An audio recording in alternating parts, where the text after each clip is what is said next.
আসসালামু আলাইকুম, আমি হাসান জাভেদ। জেকে টিভির নতুন আরেকটি ভিডিওতে আপনাদেরকে স্বাগত। ভিউয়ার্স, এরকম ঝিরি কোথায় পাবেন? একমাত্র বান্দরবন ব্যতীত, যা বাংলাদেশের স্বর্গ অথবা কাশ্মীর বলা হয়। দেখুন, ঠান্ডা শীতল পানি। মাইক্রোফোন ভিজে যাবে, এই জন্য আসলে বেশি ইয়ে করতেছি না। ঝিরিটা দেখুন কত সুন্দর, একবার শীতল পানি, পরিষ্কার পানি, টকবগে পানি, খেতে পারবেন। পাহাড় থেকে নেমে আসা পানি, অনেক সুন্দর সময় কাটানোর জন্য। আসসালামু আলাইকুম ভিউয়ার্স, আমরা এখন আছি বান্দরবনের থানচি উপজেলার গহীন পার্বত্য অঞ্চলের এক ঝিরিতে। ঝিরির আশেপাশের পরিবেশ কত মনোরম দৃশ্য এই জায়গায় আপনারা দেখতে পাচ্ছেন। এবং আমরা আমাদের ঘোরার উদ্দেশ্যে এই জায়গায় আসা বাসা থেকে প্রায় 500 কিলোমিটার দূরে আমরা এই ঝিরির উদ্দেশ্যে এবং পার্বত্য বান্দরবনের মনোমুগ্ধকর সৌন্দর্যের জন্য আমরা এখানে আসছি। এখানের সবকিছু আমরা উপভোগ করছি, আলহামদুলিল্লাহ আমাদের খুব ভালো লাগছে। আপনারাও আসতে পারেন, কিন্তু এই জায়গায় আসার কোনো পারমিশন নেই, আপনারা আসা সম্ভব না। আমরা বিশেষ এক জায়গায় আসি, হয়তো এই কারণে কাজের উদ্দেশ্যে আসছি, হয়তো এই জায়গায় আমরা আসতে পেরেছি। আসলে আমরা যেখানে আছি এখানে আসলে সবার আসার অনুমতি নেই, যে কোনো কারণে হোক আমরা আসা। এত সুন্দর জায়গায় আসলে বান্দরবন থেকে অনেক ভিতরে, থানচি থেকেও প্রায় 80 কিলোমিটার অথবা 100 কিলোমিটার ভিতরে, এটা একবারে গহীনে, মায়ানমারের কাছাকাছি। দেখুন, যে যেভাবে পারতেছে মজা করতেছে।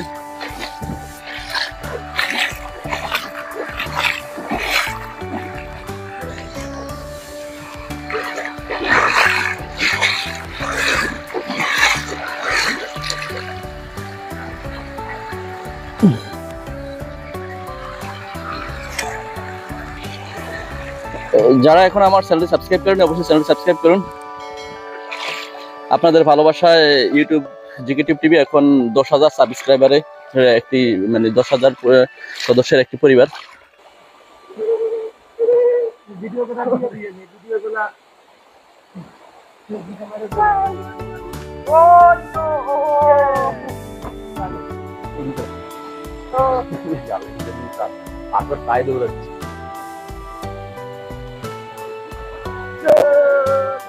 আমরা এখন আর একটা ঝর্ণার কাছে যাচ্ছি। আমাদের সাথে আছে জাভেদ ভাই, শহীদুল ভাই।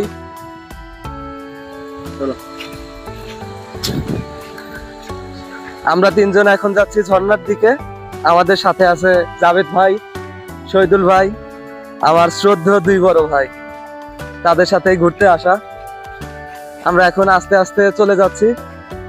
পাহাড়ের বিভিন্ন সময় বৃষ্টির কারণে আপনারা দেখুন এই গাছের কি পরিস্থিতি, অবস্থা। এইভাবেই বন্যার সিজনে চলতে থাকে। ঠিক আছে, এখন আমাদের সাথে কথা বলবে শহীদুল ভাই, মঙ্গঙ্কা শহীদুল ত্রিপুরা।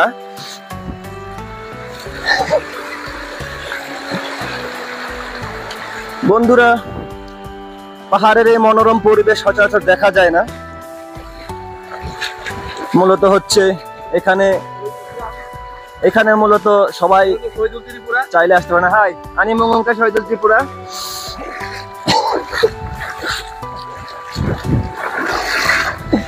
আমরা আছি বান্দরবান জেলার গহীন অরণ্যের মধ্যে, ছোট্ট পাহাড়ি ঝিরির পথ বেয়ে হেঁটে চলছি।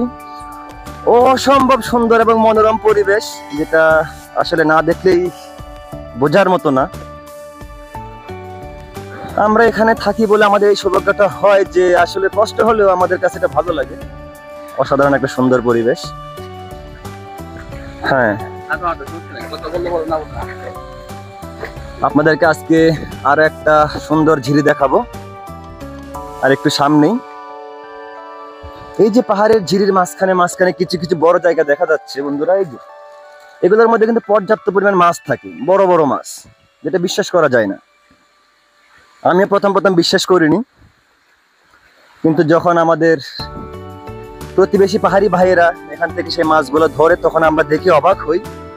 এই যে সেই বন্ধুরা, এখানে একটা ঝিরি আছে, এই যে আমার হাতের বাম পাশে, একটু লক্ষ্য করলে দেখতে পারবেন, সুন্দর ঝর্ণা, অসাধারণ সুন্দর।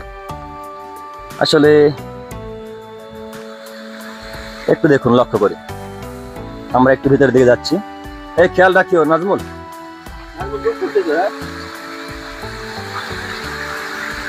হ্যাঁ, খুব সুন্দর, খুব সুন্দর ঝর্ণাটি। আমরা একটি ঝর্ণা আবিষ্কার করেছি, দেখুন অনেক সুন্দর একটি ঝর্ণা। এই ঝর্ণার নাম দেওয়া যায় ত্রিপুরা সৈকত ঝর্ণা।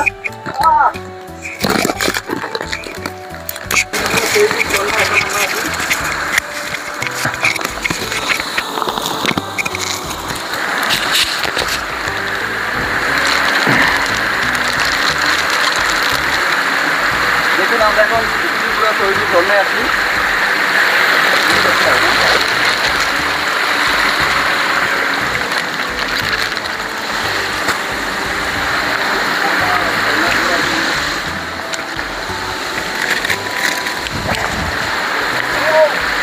বন্ধুরা উপভোগ করুন এই সেই ঝর্ণা, খুব মনোরম পরিবেশে, অসম্ভব ঠান্ডা পানি, ফ্রিজিং বললেও চলে। হ্যাঁ, আর আমরা যদি আস্তে আস্তে করে এটার উপর দিকে উঠি তাহলে উপরে ওঠা যায়। আমি এই মুহূর্তে ঝর্ণার উপরে, এই যে দেখতে পাচ্ছেন ঝর্ণাটা কিন্তু অনেক দূর থেকে আসছে, অনেক দূর থেকে কিন্তু ঝর্ণাটা আসছে। ওই দূরে দেখা যাচ্ছে ঝর্ণার পানি নামতেছে। ঝর্ণার ভিতর দিয়ে হাঁটতে আসলে খুব একটা ভালোই লাগে, ঠান্ডা পরিবেশ, মনে হচ্ছে যেন পৌষ মাসের শীত এখানে, ঠিক এরকমটাই মনে হচ্ছে। তবে হ্যাঁ বন্ধুরা, এখানে খাওয়ার মতো কোনো কিছু কিন্তু নাই।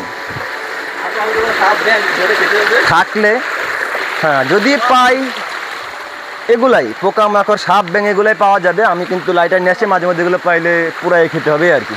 আজকে ৫ম দিনে হেঁটে আমরা এই ঝিরিতে পৌঁছালাম। হাই,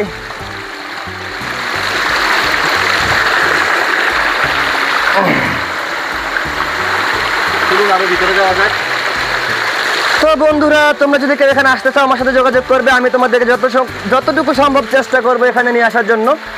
একা একা চাইলে কিন্তু আসা সম্ভব না, অবশ্যই আমাকে সাথে নিয়ে আসতে হবে। উপভোগ করুন ভিডিও।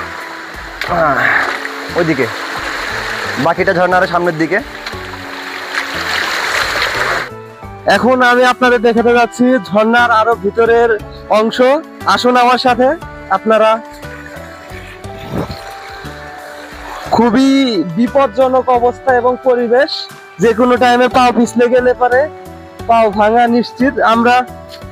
আমরা আরো ভিতরে চলে যাচ্ছি। আমাদের ভিডিও করে দিচ্ছে আমাদের শহীদুল ত্রিপুরা।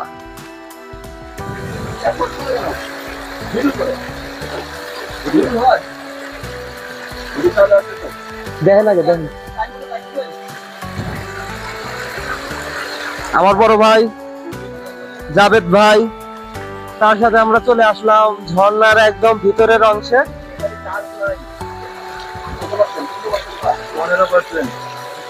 আমাদের কারো কারো পায়ে যোগ ধরছে কিনা সবারই দেখা উচিত, কারণ অনেক গহীন জঙ্গলের ভিতরে আছি আমরা।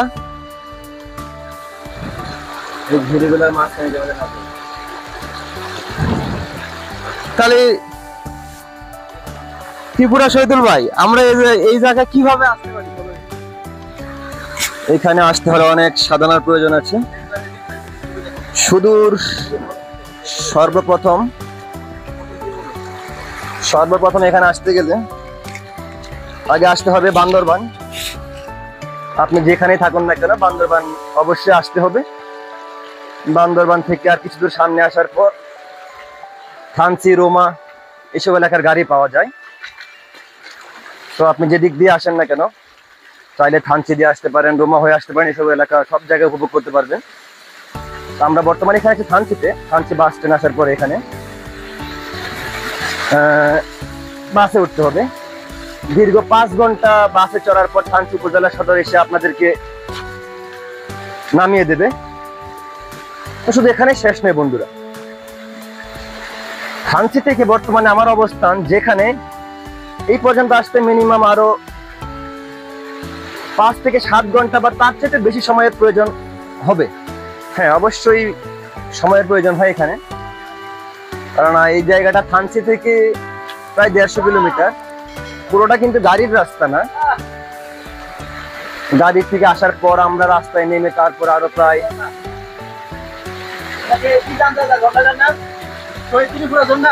শহীদ ত্রিপুরা ঝর্ণা।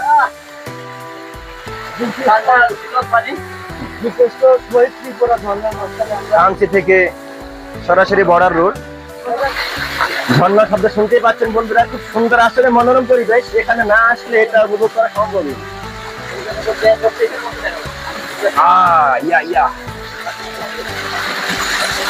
হ্যাঁ, অসম্ভব সুন্দর ঝর্ণা। আমাদের গাইডার শহীদ ত্রিপুরা।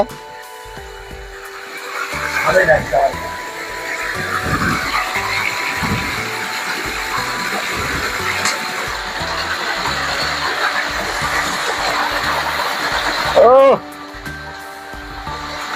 আমাদের সবচেয়ে স্মার্ট বয়, দেখতে সুন্দর, কেউ আবার মুখ লাগায় না।